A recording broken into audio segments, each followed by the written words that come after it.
Bon, une fois que vous avez vu ça, vous pouvez jeter le calque teinte saturation.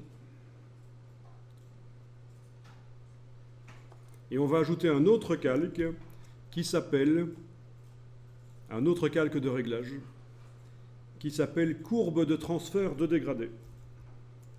Donc menu calque en haut de l'écran, nouveau calque de réglage, courbe de transfert de dégradé. OK. Alors, oui, si vous avez du blanc dans la case de premier plan et d'arrière-plan, c'est possible. Bon, c'est pas grave, on va aller ici. Vous avez mis le calque de réglage de type courbe de transfert de dégradé.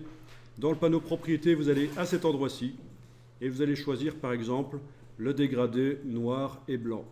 Voilà. Et là, ça vous applique le dégradé noir et blanc sur l'image d'en dessous. Autrement dit, ça ne fait rien. Mais si vous mettez un autre dégradé, du rouge au vert, ben voilà ce que vous avez. Ou d'autres, ben testez en fait, hein, c'est vraiment le dégradé s'applique sur l'image d'en dessous. Chaque couleur du dégradé va sur un des niveaux de luminosité de l'image d'en dessous.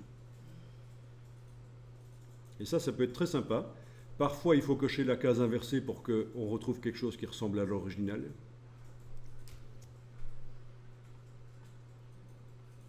Ça va? Alors, il y a plein de dégradés qu'on peut aller chercher dans... Ben, une fois que vous avez cliqué ici,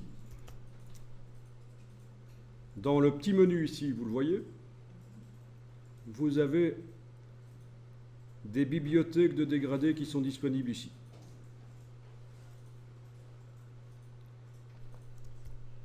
Et quand vous allez choisir une bibliothèque, il vous demande, tiens, est-ce que vous voulez qu'elle remplace les dégradés qui sont là ou est-ce que ça doit s'ajouter? Ben, je vais cliquer sur Ajouter. Comme ça, la bibliothèque que j'étais allé chercher se retrouve maintenant en bas. Les spectres sont là. Voilà. N'oubliez pas que vous pouvez à tout moment aller cocher aussi la case inversée là derrière.